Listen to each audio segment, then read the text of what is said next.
All right, we're going to go ahead and get started this evening.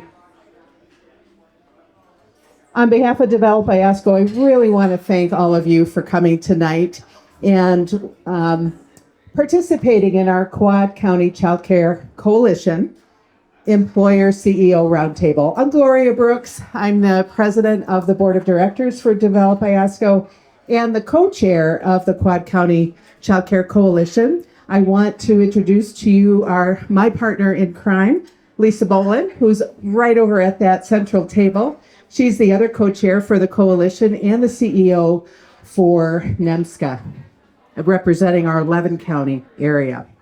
If we look at the next slide, I want to just talk about what we're going to be doing with all of you today. And I want to make sure you know who's here, because we hope during our networking time you had a chance to meet folks. But we're really proud that so many of our larger companies, down to our insurance companies and our childcare business owners, we've got a broad spectrum of companies here tonight. So thank you for taking the time to do that. Hopefully the boathouse was an enticement for you to come and try their food. They've done a great job, and we'll make sure we thank them later tonight. Our goals as a childcare coalition are two-pronged, as you see here. We really want to accelerate our community-led efforts. We hear it time and time again, not only from you as employers, but also from those of us that run businesses, those of us that are part of the nonprofit community. Workforce retention and recruitment is an issue, and one of those central issues is childcare. So we want to develop those partnerships and remove those barriers to economic development. That's what Develop Iosco is all about. And so we're really glad to be spearheading this initiative in the Quad County area. So our Quad counties, in case you don't know, other than Iosco, Aranet County, so Standish to the south, Ogama County, West Branch, west of us, and north of us, Alcona County, that is Harrisville. So that's the four. Tonight, we're going to learn and we're going to act. So we're going to deep dive into the information that some of you who participated in our survey helped to give us kind of your front row view of what's happening in terms of development, workforce development and retention related to childcare. And then we're going to go through some the recommendations of our report that was based on the survey responses, and then look at what makes sense for your organization and ask you to consider committing to a strategy. Keep going. There we go. So very briefly, we started as a coalition in March of 2023, and this has been a statewide initiative across Michigan to really address childcare issues, and Develop Iosco stepped up to the plate, submitted a grant application that was accepted, and we got our coalition launched at that time. Our members, some of whom are here today, so if you're a member of the Quad County Childcare Coalition, will you just raise your hand so folks know who you are? We've got folks from all different levels, different sectors. The county is represented here. Our county controller, Jamie Carruthers-Soboleski, is our poster woman for childcare needs, and that's why her 2-month-old daughter is here. You'll have to tell her that she really helped us drive the point home. That's right. That's so true. But school districts are represented. Again, units of government. We're really pleased to have Plainfield and Baldwin Township involved in the initiative. So Michigan Works is involved as the workforce development organization for their variety of counties that they serve here in Region 7B. So it's a really strong group of people getting together and trying to figure out some solutions. You'll see in our next slide, we're one of 16 different regional childcare coalitions across the state. And you can see here the Early Childhood Investment Corporation. You'll hear this acronym, the ECIC. Their purpose is to collaborate not only regionally and locally, but statewide and nationally, because this isn't just happening in Tawas. It's not just happening in our county. It's a statewide issue. It's a national issue. We're trying to figure out how do we address it and really bring in folks that have firsthand experience of what some solutions might be. So we're really proud to be a part of the ECIC's initiative. I'm going to play a video. So thank you for the opportunity to speak to you about an issue that I've been focused on since day one, childcare. We know that inadequate access to affordable childcare costs Michigan $3 billion annually in economic activity. We know that 55% of Michigan kids ages 3 to 4 are not in a formal learning setting, and 44% of Michiganders are living in a childcare desert. This may not be news to you. As employers, you know that many of your employees struggle to find quality, reliable care. As child care business owners, you may be lacking the financial resources to compensate your educators equivalent to their level of skill and education. And as community leaders, we all know that if we want to grow our economy, we need to invest in child care. And that's why my administration launched Caring for My Future, which established a goal of opening or expanding 1,000 child care businesses by the end of 2024. I'm so proud that we got it done a full year ahead of schedule. We also expanded eligibility for child care subsidies and implemented a new cost-sharing model called TriShare to cut monthly costs by 2/3. We significantly expanded our free pre-K program, the Great Start Readiness Program, and are taking action towards our goal of pre-K for all 4-year-olds by the end of my second term. I'm grateful to you and so many other partners engaged in this effort. I know that together we can meet the needs of children, working families, childcare businesses, and employers.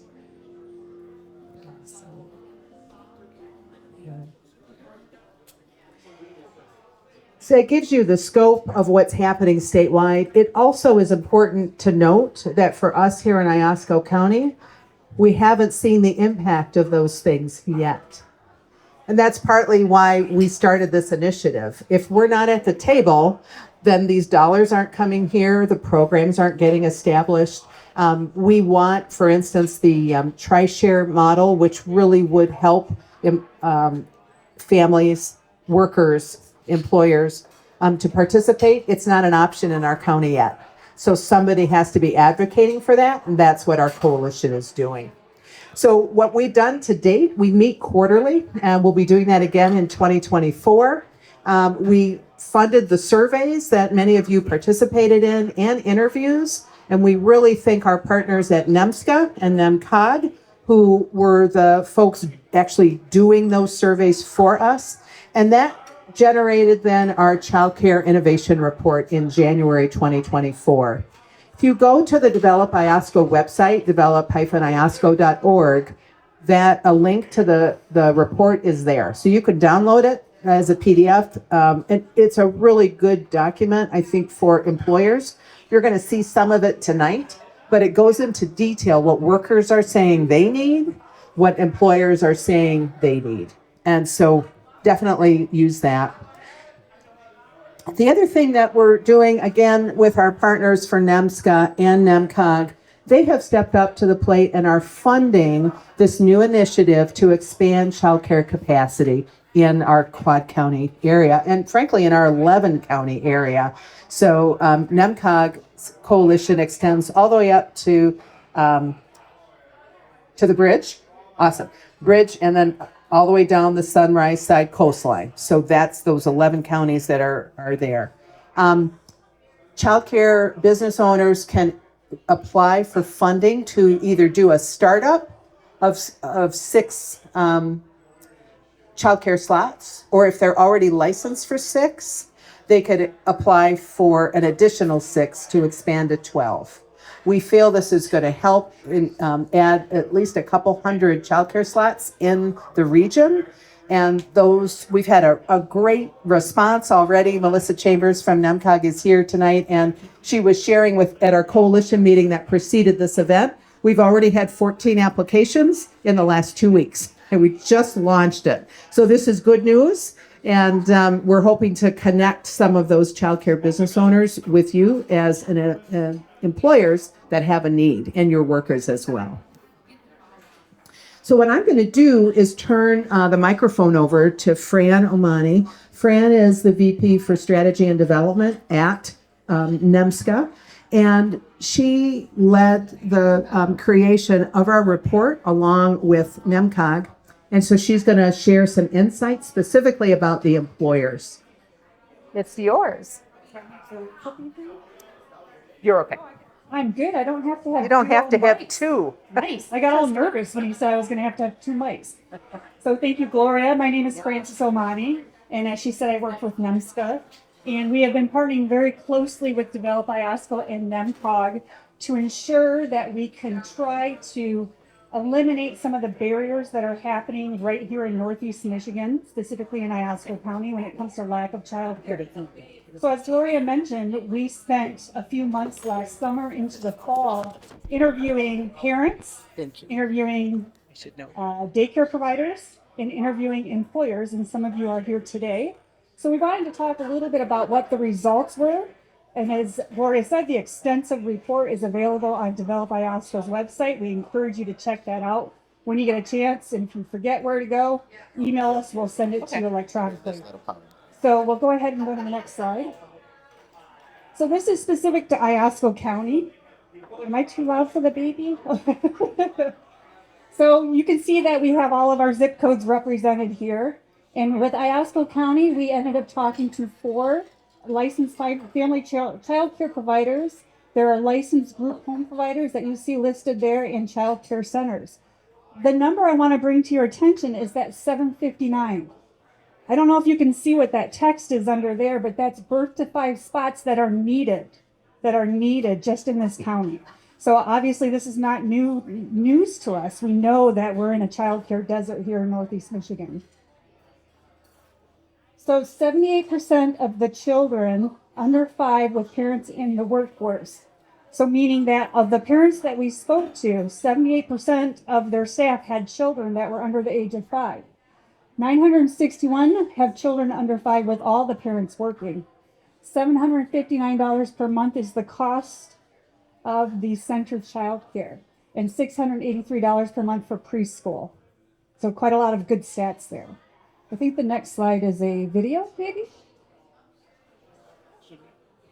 Maybe?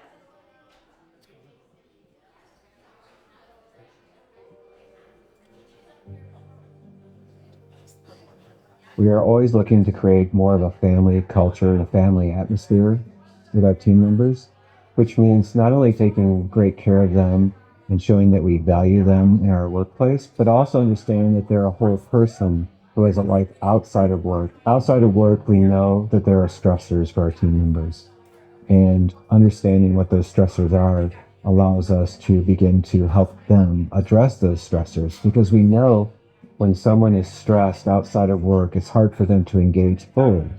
And if they can't engage fully, then they're not contributing to the company at 100%. One of those stressors is the childcare challenge that we have in our local community, the lack of affordable, quality childcare.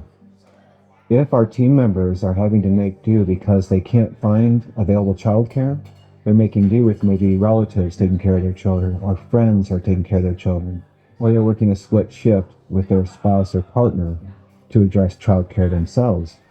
And if somebody gets sick who's taking care of the child or has another obligation and they can't provide childcare that day, then that puts our team members at risk of missing work. And if they miss work, not only are they out the paycheck or the hours, but the company is also out that productivity. There's a loss of productivity as a result. Coming out of the pandemic, and as part of the survey of what our team members needed, we learned that they needed some flexibility and some additional benefits. So we came up with what we call our Team Member Choice Program. And so these are additional dollars that we're giving to our team members that they can allocate as they see fit, based on what their priorities are as a team member. So they have the ability to designate those dollars to either 401k, or to more paid time off, or HSA, or dependent care. Since we've had this program in place for the past 9 months, many of our team members have taken advantage of the dependent care option within this flexible benefits program. We've been meeting with a couple local childcare providers, and finding out what their challenges are as providers. And what we've discovered is that they don't have enough caregivers. They can't find enough team members to staff their facilities. And so while they may have more capacity as far as their space is concerned, they need more employees to take care of the kids. As a result of the lack of employees, they have increased their wait times. Some families are having to wait 12 to 18 months to get a child into a child care center in our area. And so what that means is they have to be aware of the situation before they even think about having a child. They have to plan that far ahead now. So what can we do as a company to partner with these caregivers to help make sure that our team members can find a place on those wait lists to try and shorten that duration? As part of our partnership with Pulse and the Upshaw Institute, we have done some advocacy. We have signed on to a letter that has been sent to local and state government officials to let them know that we need more action and we need more resources devoted to solving this childcare crisis in our area. More companies like Duncan Aviation need to get involved in this arena if we're going to solve the problem and get the proper attention from local resources that are already available and just need to be leveraged.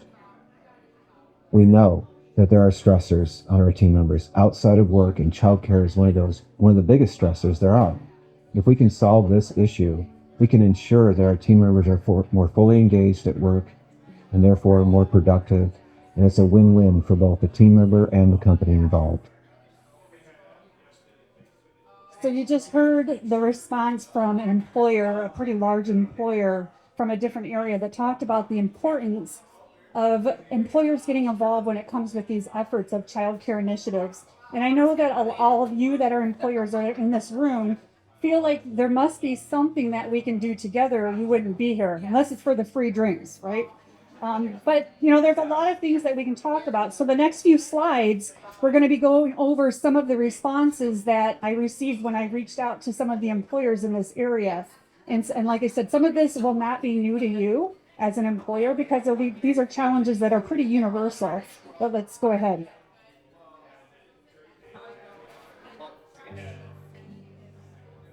Or watch the same We are video. always looking to create. Okay, so when I talked to some employers in the area, here's what some of the employers had to say when I interviewed them. The biggest challenge for their employees is lack of childcare, the lack of available hours for operation, and the cost of childcare, right? We know that. Employees missed monthly, missed work, monthly, sometimes even weekly, sometimes even daily, if they didn't have childcare access. On-site daycares for a lot of the employees are talked to are not probable, right? Whether it's lack of space, lack of funding, but we know that's an issue as well. A lot of employers said they would provide some support and try to partner with local childcare providers if that was an option. And then we mentioned the tri-share model. Does everybody know what the tri-share model is? No? Yes. Does anybody want to explain it that's more of an expert than me? Melissa? So TriShare is the state partnering with employers. So the employer pays for a third of the child care, the parents pay for a third, and then the state pays for a third. So it really, especially for the parents, they can get their kids into a quality program and have support from their employers and the state. So everybody contributes to the cost.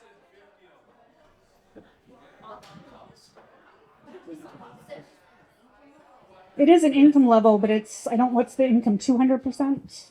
300%? I don't know exactly the answer, but we can get that to you. But one of the challenges with that is that even if everybody was on board here in this area, as Gloria mentioned, it's not even an option yet for our state in this area. But it is something that a lot of employers were like, when I explained them the little bit that I knew, they said, well, that sounds interesting. I'd like to hear more about that if that becomes an opportunity. And then finally, of course, lack of childcare can affect recruiting.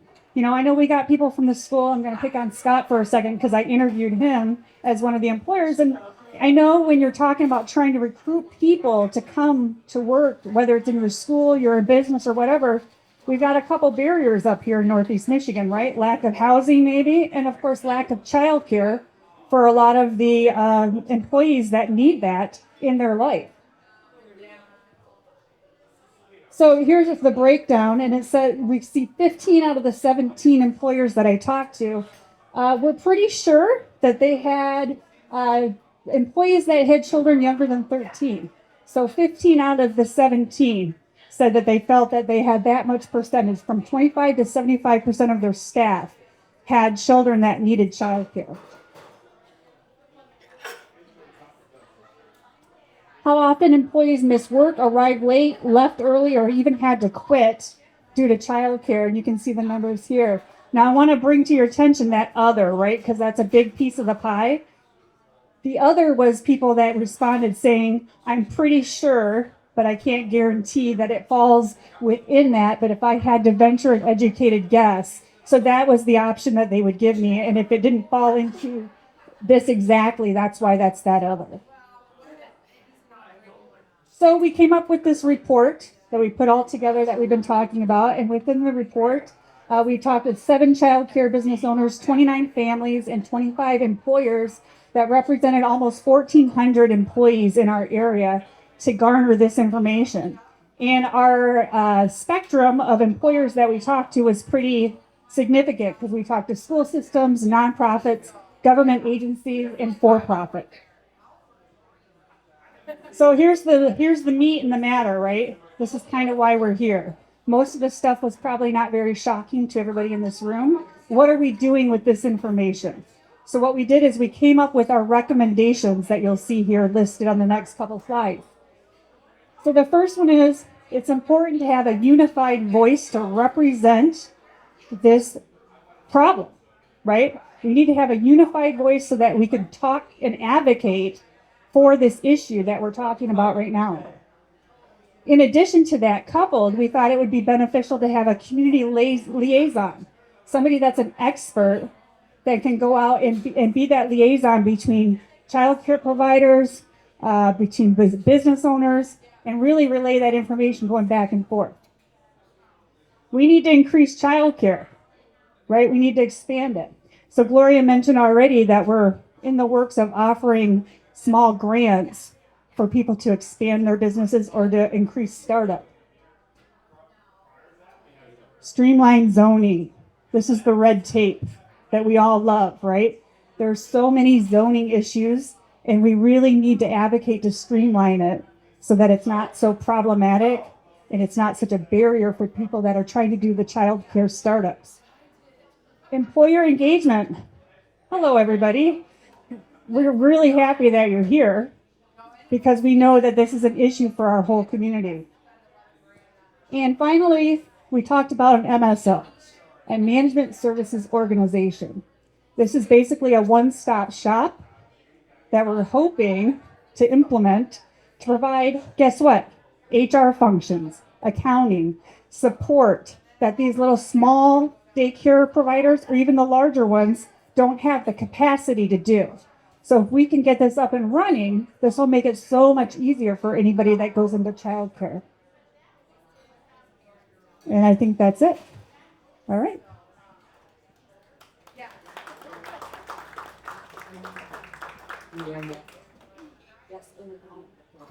Hello, everyone. I'm Kathy Zenda-Wilson. I'm the co-executive director of Pulse at the WEF John Institute, and we are partnering with Develop Iosco as one of the 16 planners across the state. Additionally, the reason we are here specifically tonight is because we have had a lot of success in Southwest Michigan engaging our employees through events like this and work we're doing with a group we call our CEO Champions. Really to not just talk abstractly about what folks can do about childcare, but what they can actually do practically. So we developed a tool that you all have the booklet in front of you called the Pulse Roadmap. I know it was really hard to hear, but we were playing an animated video at the beginning of tonight that really highlights these things. We encourage you to go and visit that. That gives you really a sense of what we heard from CEOs initially was, I understand that I should do something. I understand that it's a problem. I don't know what to do. So we got to work and put together the what do you do, and that's what you'll find in the book. The rest really, quite honestly, is up to you to make a decision about what it is you think is going to fit the needs of your workforce and what you actually have the capacity to do from a resource perspective, and anything else, any other decisions you have to make. Andy Richards, who you saw in the Duncan video, works really, really closely with us as a champion and an advocate for this, realizing that while it impacts his workforce, it also impacts the health of the entire community. And so he's really stepped up to the plate and helped us in ways that are really considerable. So now I know that you're in this room because you already know that this is an issue. You wouldn't be here unless, of course, it's for the very yummy, I hear, margaritas, which I've not had yet, or the yummy food. But there's also another reason, right? We all want our communities to be healthy. We want folks here to thrive. And in order to do that, we have to have a thriving childcare sector. That's just not the case right now. So we can all play our role in actually improving that. So we're going to ask you some questions today. I need you all to take out your phones. How often do you get to hear that? And we are going to have you log into Mentimeter. The next slide should have nope, where did we go? There we go. We're going to have this QR code. So for those of you who know how to do this, I need you to open your camera and take a picture of this. It will take you to the actual slide or the questions that are there. And then we're going to go through the questions in a minute. Maria, do you want to switch over to Mentimeter so we can pull up the questions? Yes. We'll give everybody a minute, though, to get... Yeah.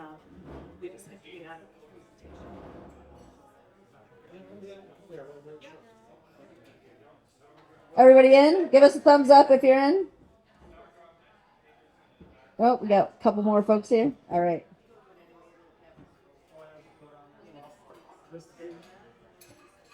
All right. Hold 1 minute, please, while we change screens.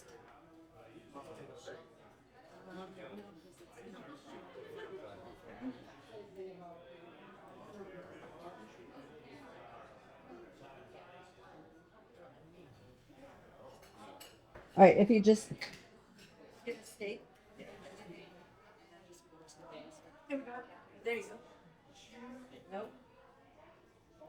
This worked beautifully before y'all got here.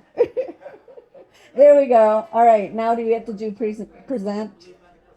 There we go at the top. Here we go.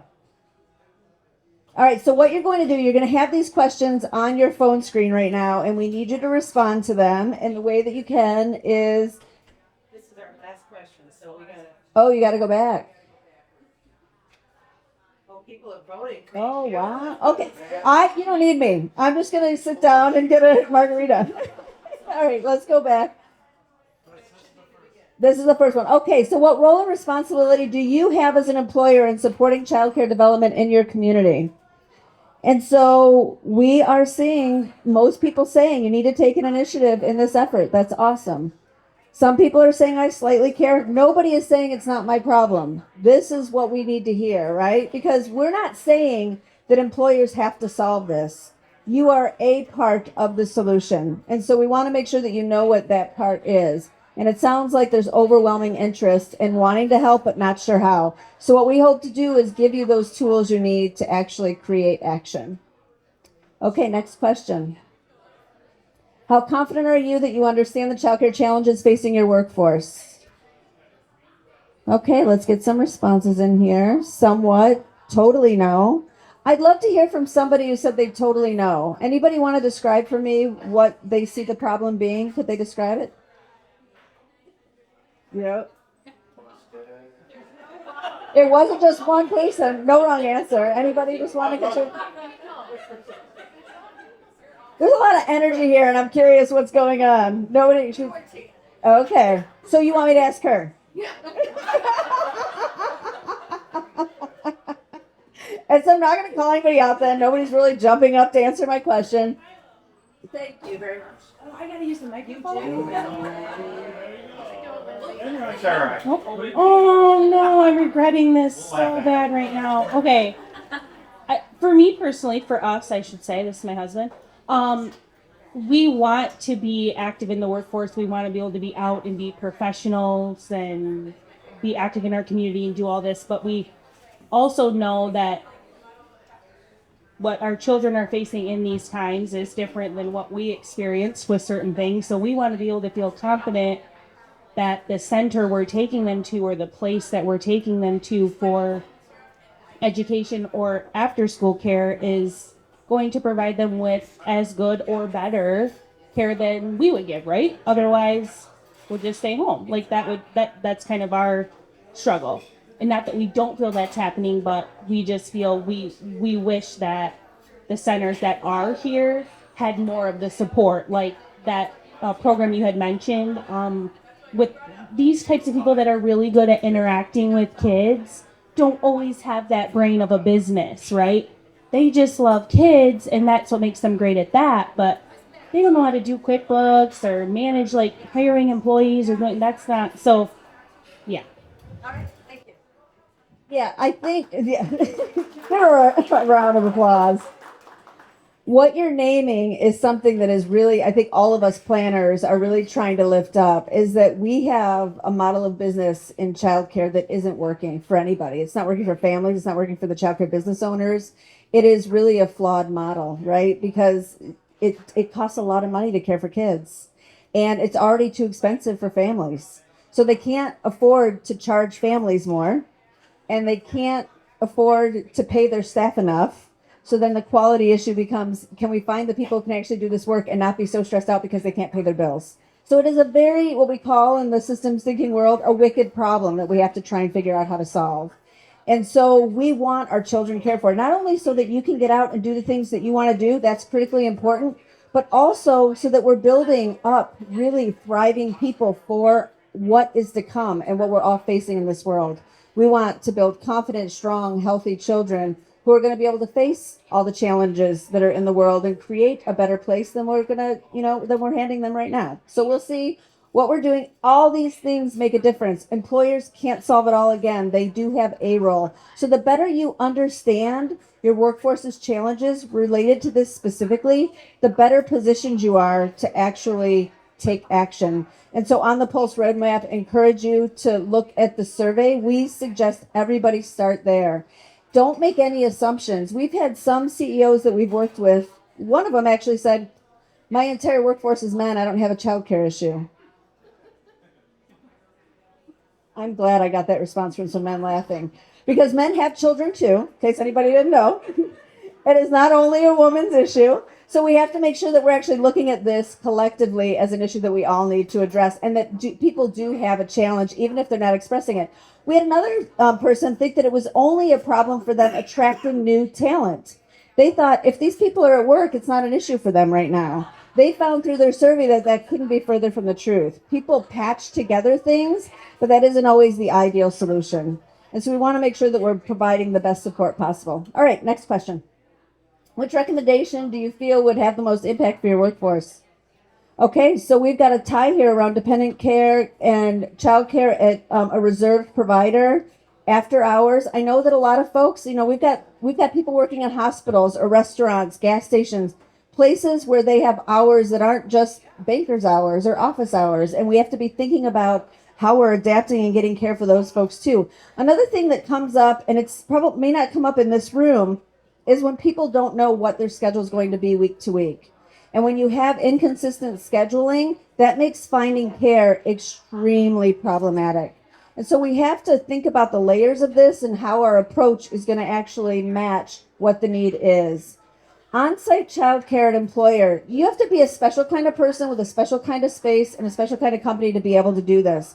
I'm not suggesting it's not possible. We have two in our region that are really successful. One at CalSec, which is a spice company in Kalamazoo, and the other's at Whirlpool, which is in Benton Harbor on the west side over by Lake Michigan. And it's interesting. They're very different models, each of them, but they have found different degrees of success. The Whirlpool model is only for their executives, which is interesting for me. It's the way it's an attraction tool. So they wanted it to be for people who might not consider moving to Benton Harbor, but they would if they knew that they had childcare. And CalSec is for anybody who works for the company. And it is, their employees have actually asked if they could also do a retirement care thing. So when they retire, they can also stay on campus because it's a beautiful place. And now they're like, well, if you're taking care of our kids, can't you just take care of us when we retire? But they also will tell you that it's hard and it's not the only answer, because what on-site care does is it limits families' choices. And what our CEOs in our region are learning is that what you want to do is promote family choice. if you give people additional financial resources or the ability to find their own care provider, and you're simultaneously trying to build that capacity, it is a win-win for everybody. Because I mean, as we're talking here, we have families with children of multiple ages, and you don't want to have to drive them all over to different places either. There's choice that has to go into this for a myriad of reasons. Okay, what's next? To address cost, how interested would your company be in exploring dependent care accounts? There's a lot of interest in that. Vouchers given directly to the employer and subsidies that reserve spots at their employees by nearby child. So there's a lot of interest in this. What this is going to create, and I want to tie this back to your plan. So Develop Iosco, your Quad County plan around creating a liaison, this is work that they could be doing. How do you build relationships with local providers or childcare business owners who have the space? It is for them a win-win if you're guaranteeing slots. If you're saying, I'm going to purchase 5 slots at your center, regardless of whether or not the children are there or who's there, you're helping to stabilize that childcare business and provide access to your employees. So think about those kind of mutually reinforcing relationships you could create that could be really, really beneficial. Duncan Aviation is actually exploring one of those for backup care specifically with a local provider. It's like, okay, so somebody's got a home provider that they're utilizing, a home childcare business owner. I'm trying to change my language. I apologize. It's really hard to do. And if they're like, take a 2-week vacation, but the family isn't going to take 2 weeks vacation, they could go to this backup care and they'll have a place for their children to go. It's not something you want to use all the time, but when you need it, or your childcare business owner or your child's teacher is sick, there's a place for you to go. So that's another way for us to be thinking about this. Okay, next. Other ideas. I love word clouds. Okay, so I'm glad people are actually contributing to this. And I'm standing right in front of you, Jamie. I'm sorry. All right, so what we're looking at is people are interested in TriShare. I agree. I think right now, the benefit of you guys not having it yet is that they're still working through a lot of the kinks because it's new. So I'm really hopeful at what we're seeing in them listening to what people are experiencing who have it, because we do have it in Southwest Michigan, and there are many challenges. We still don't quite have it right when employers come to the TriShare Hub and say, I want to know how much this is going to cost me. They still really don't have the formula down perfectly to figure out what the cost is. And as an employer, that's going to be your number one question. I don't know if I can get in if I don't know if I can afford it, right? And so there are a lot of things they're working through that I hope that if it goes statewide, that they will have thought through some of those things. Yeah.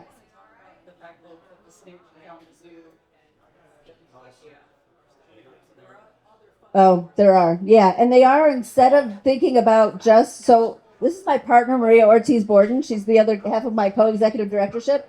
And so she's the person in my ear telling me what I forgot to say also. So I think another model of TriShare that I want to talk to you about is that third that is paid for by the employer. The city of Kalamazoo has said, we're going to play that role in certain neighborhoods that we know people who work at the gas station, who might work somewhere else, that don't participate in TriShare. We're going to pay that portion of it for them. So you don't have to be at a cooperating employer. You can still benefit from it if you live in these particular neighborhoods. The Kellogg Foundation is looking at how it can actually subsidize it, so it's not just the state dollars. Can we look at that subsidy third in a different way as well? So there are some innovations on the horizon, and those are really promising. We think there's a lot of excitement there. So resource sharing. There's a lot of this here. So somebody tell me what they think when they're saying resource sharing. Yes. Really in there, I didn't. One of the challenges you guys mentioned was staffing for the care centers, and you mentioned an MSO or a one-stop shop. Them being a facilitator for an ability to share staff. If you have trouble staffing and missing one teacher, or an aide or a body that makes you miss out on the 6 kids or however many you can hit. If you're able to facilitate some sort of standard wage or whatever for those providers to share. Substitute teaching. Yes, thank you. We have in Battle Creek, we actually tried doing a sub-pool, which had some levels of success, and we're happy to share some of those lessons with you, because I think that was a big part of it. Like, you don't want to risk people not being able to offer the support you need because of staffing. And we know staffing is one of the number one challenges in the early childhood space. So zoning, collaborating with partners, child safety, collaboration, funding for childcare. Variance for staffing. We had the meeting that preceded this one, we had a discussion about that, right? So there's talk about if we increase ratios, it would help some of the burden around the workforce issues. But is that really what we want for children? If we know that what is best for children is that there are more adults in their life supporting their learning and their development, then we're really kind of shooting ourselves in the foot if we're decreasing the number of adults that we're suggesting are in the room, right? So I think there's a little bit of that's something we just have to grapple with. Wages, family, try share again, jobs, partner with schools. I think that schools are a critically important thing. It's interesting because, we say we've decided in this country at some point in our history, and we've actually looked at this history, that school is going to start at 5. And kindergarten is when official school starts. But learning begins at birth, right? And so if we think about that, if we think about this in the context of what children need to develop well, that is an arbitrary age. And so there's a state, was it Oklahoma or Utah? Utah at one point had a really brave legislator who was looking at the state constitution and noticed that it said that school funding begins at 5. He said, what happens if we change that to 4? He changed it to 4, got it passed, and so now all of their preschool was paid for because it was constitutionally required. Awesome. So there are ways for us to think differently about this if we don't just assume we have to take what we have. And so that's going to take, though, a lot of advocacy from all of us saying what else is possible. And you can all play a role in that as well. All right, summer day camps. I know. So we talk a lot in childcare about the 0 to 5 space, like the little ones right here, and up until the time they get into kindergarten. But how many of us have children in this room, just by a show of hands? So I know I do. My baby will be 25 in another month. And I can tell you that when they're 5, they can't be home alone after school. Not suggested.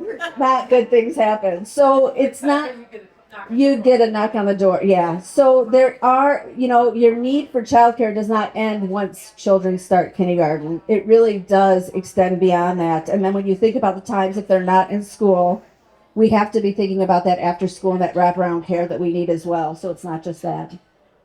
All right. Well, I hope this was useful for you. I'm really confident. And I just want to congratulate Develop Iosco and your whole coalition on the progress you've made. Gloria and I worked really closely together, learned a lot from each other, and I'm looking forward to what's possible. So thanks. Good. Thank you. Thank you, Kathy.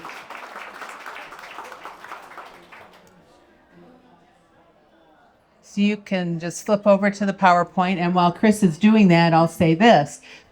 Because TriShare is not here in our county yet, one of the things we've discussed at the coalition level is, can we go find a replacement for the state portion? So we're talking about going to foundations, and is there a way to get a grant, so similar to what you've been talking about, to implement that model and not wait for Iosco specifically to be included? Ogama is included. I don't think Aranac is. Do you know? I'm looking at our Michigan Works. They're in it. So it sounds like it's us. So we really think it's a model worth pursuing, and that's one of the things we're keeping an eye on as grants, requests for proposals become available. We're always looking at things to that eye. So we're going to start to wrap up. If you've been to a Develop Iosco meeting, you know we're really diligent about being on time. And our goal is to be done at 7, so you have another half hour to eat and drink and just network and chat about the possible solutions. So we're right on target. We really want to hear from you now, not in a mentee situation on your phone. Just how do you think the information you've heard tonight, is it helping you address workforce retention and recruitment? Has it been helpful for you? Anybody want to share? Is that making a difference for you as you've heard the information tonight? Will it help you look at workforce recruitment and retention differently? Hopefully, yes. Yep, I've got some nodding heads. All right. Here's another important one. Given your influence in your role at the company, and we've got a wide variety of roles here, which is great. I'm thrilled we have employee relations, human resources folks here. Often this gets punted to you guys or staffing, right? Oh, it's their problem, right? It's a bigger issue, right? It's not just that department. So given your influence and role, what role do you feel you're best positioned to play to support some changes related to addressing the childcare issue at your company? Anybody have a thought what role you could play to help move a childcare initiative forward at your organization? Roles would include bringing it up to your executive leaders, helping them understand the issue, and maybe they're not aware that there is an issue, and so highlighting it. Rich, you want to share? One thing we did at the Bay Area ISDI of our voice is we surveyed our employees about their own childcare issues. And the results of that survey helped inform us in making decisions. For example, as a result of that, we are participating in TriShare as a company. Good. So Rich Van Tol from Bay Area Intermediate School District shared what their organization did was surveyed their employees. This also came up earlier today at our coalition meeting, and it's something that I would propose to you may be a first step. And that's something that the Quad County Coalition, Childcare Coalition can assist with. Directly asking your employees so that we can then compare what you're hearing to what we're hearing globally in the survey response and our recommendations. They probably match up, but it's always good to really hear it directly from your workforce, what they're experiencing. So being that champion is really the role that we're hoping to empower you all to consider. If we can have a champion at each one of the companies that are represented tonight, man, this would move forward pretty quickly. What actions do you think your employer is best positioned to do immediately? Would it be that survey, or would there be something else that you see that you could propose that would happen immediately? Yeah. I'm going to give you that just so people will hear you better. So, from an employer perspective, 70% of our very small staff has kids that are under the age that need childcare. Yeah. And at least 3 instances, it has been an issue from someone returning from their maternity leave because they don't have a solution from their under 18-month child. Right. And it's like all hands on deck with our team. Like everyone's calling daycares for them, and they're on multiple waiting lists. And I've got 2 days here and 3 days there, and my grandma and my neighbor and my mom. And I don't, as an employer, I'm like, I don't know what more. It's not really a funding issue. It's a lack of availability issue. Right. Right. So that's really a great point, and it gets back to those 759 spots were short, and that's old data, so it's probably more than that. That's why we're trying to expand our capacity through the grants that NEMSCA and NEMCOG are offering. But we would love to be able to connect companies to childcare businesses. We happen to have a childcare business owner here today. Pam Lovelace is standing over on the art wall trying to do a startup childcare because she sees the issue as well. There are many other childcare business owners who are looking to do the same, to expand. So our wild, crazy vision is you have a need for 4 childcare slots, making it up. How do we pair you with a childcare provider, childcare business owner, to say, this company, Tawas Bay Insurance, needs to hold 4 spots? And how do we do that? What's the arrangement to do that? So it's covered. We're having that very real world experience with Jamie and her. How old is your other daughter? 2? 4, and then a 2-month-old. And so how do you get back from that leave? And we all been living this because she didn't know if she was going to have a place to bring Lainey so she could get back to the county. The county commissioners kind of really want her back, you know? She's a crucial part of how that group functions and how our county functions, quite frankly. So that's one of the things we're thinking about is there a way for us to pair so that your business knows we've got those spots? And are there a few different companies near your business, or do your workforce want their childcare near their home? That's part of that choice, right? Sometimes folks want it near the office, so I can get there right after work or on the way to work. Sometimes they want it in their home community, so they don't want to have, if they work in Harrisville and they live here in Tawas, they don't want the childcare provider up there. So that's one of the things that we're really thinking about is how do we pair? And I'm wondering if that might be a potential solution. So you're not having to go through all the work as the employer to find all that. But Develop Iosco in that MSO concept would be the conduit, would be that liaison that you would contact, and then we could put that stuff together.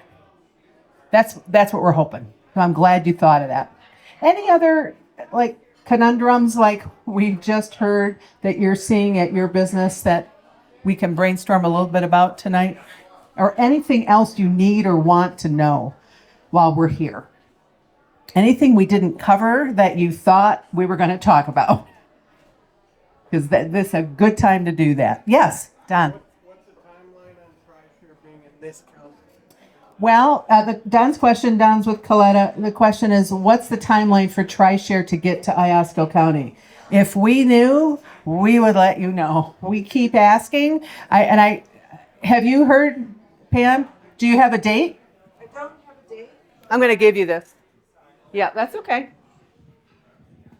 This is something that I think is crucial to have in our bucket list. Our toolkit. To bring that program here, and when speaking with the closest hub for TRICARE, they basically have told me that if I can get, as a provider, enough large employers that are interested in it or interest list, then we can submit that to them for us to go under their hub to get started. Okay. Basically, they need to see the interest from the Okay. employers before they venture into this Iosco County segment. So what's our magic number? Because that's something we could help facilitate, I think. They're looking at the number that they gave me was like about 1,500 employees. Okay. So if employers would come together and say, Well, but not just one company. no, not Yeah. just one company. We could get to but for the 1,500. county. Because Yeah. I think it would give the county such a big lift. And I think employers, I'm not sure any employers here tonight knew about the program, but a lot of employers don't even know about it. So if we could bring that about as an organization, it would be amazing. So non-committed show of hands for businesses here tonight. How many would be interested in learning more about how your company could participate in TriShare? We'll get hands up. 1, 2, 3. Okay. And so what we may do, not tomorrow, but next week, is just send you a follow-up survey to ask, what does that look like? Is that 5 employees? Is that 100 employees? So we can start to cobble together. How quickly can we get to 1,500? I'm glad that we've got a number to shoot for. It would be really interesting. We want to make a compelling case to the state or frankly to the foundation, because we're totally willing to pursue it from a grant. That may be the way we get it started up, and then TriShare comes in and we can do it that way. So thank you. Good question and great information. Yeah, that's good. Anything else? Any other questions? That was a great question from Coletta. Anything else? Chris, you want to go next slide? All right. What we really want you to think about and really just encapsulated it is, this is your call to action. We have many of us, our parents, my baby is 34. So and some of you have heard the story that when I kind of stepped into the role at DI to get the childcare initiative launched, part of my amazement is that in 34 years, nothing has gotten better for childcare. I had the same problem, and I only had one. I had the same problem here with where was my son going to go, because I was working full time, my husband was working full time. And in a full circle moment, 5 years later, for the low income daycare center that our son went to originally, 5 years later, I became executive director of that nonprofit. And so I had a whole different view of now how do we keep providing care as a child care center that did birth to 4 and then an after school program in an urban setting. How do we keep that going? And the cost then, I remember it was $125 a week in 1991. And like when he finally got into school, it's like, we have all this money. Now I say $125 a week, and I know the parents in the room are going, you wish it was that much, right? I know. So it's sad to me that in 3 decades, it has not, or almost 4 decades now, it has not moved the needle. There's so much impetus right now on a statewide level, and I really see it here. Develop Iosco sees it on a local and regional level, that we have some opportunities to really make a difference for you as an employer, for your workforce, and for our community in general. So it is a call to action. You'll have that follow-up survey next week. It'll be a Survey Monkey, so it'll be easy for you to participate, and feel free to forward it to others at your company if you want to give some other input as well. We're here for the next half hour to talk one-on-one, to talk more. We just thank you for taking your time. I know many of you are parents, and someone's watching the kids tonight, so thank you for doing that. I really want to thank the Boathouse, because they have been phenomenal to work with. And I don't see the owner. Her name is Steph. And so if we see her running around, please thank her and the staff. They've just done a wonderful job. Chris Martin, our executive director for Develop Iosco. Any final words that you want to share with the group? I got to give you a chance. No, I just want to thank something. everybody for coming out. It's really great to see so much drive and so much participation in our community for this issue. It's just one part of a larger issue, obviously, but bringing everybody to the table, he's really taking a really good look at what we got going is a good thing. So really want to just say thank you for coming out today. Good. Thank you. Thanks, folks. Have a good night. Thank you.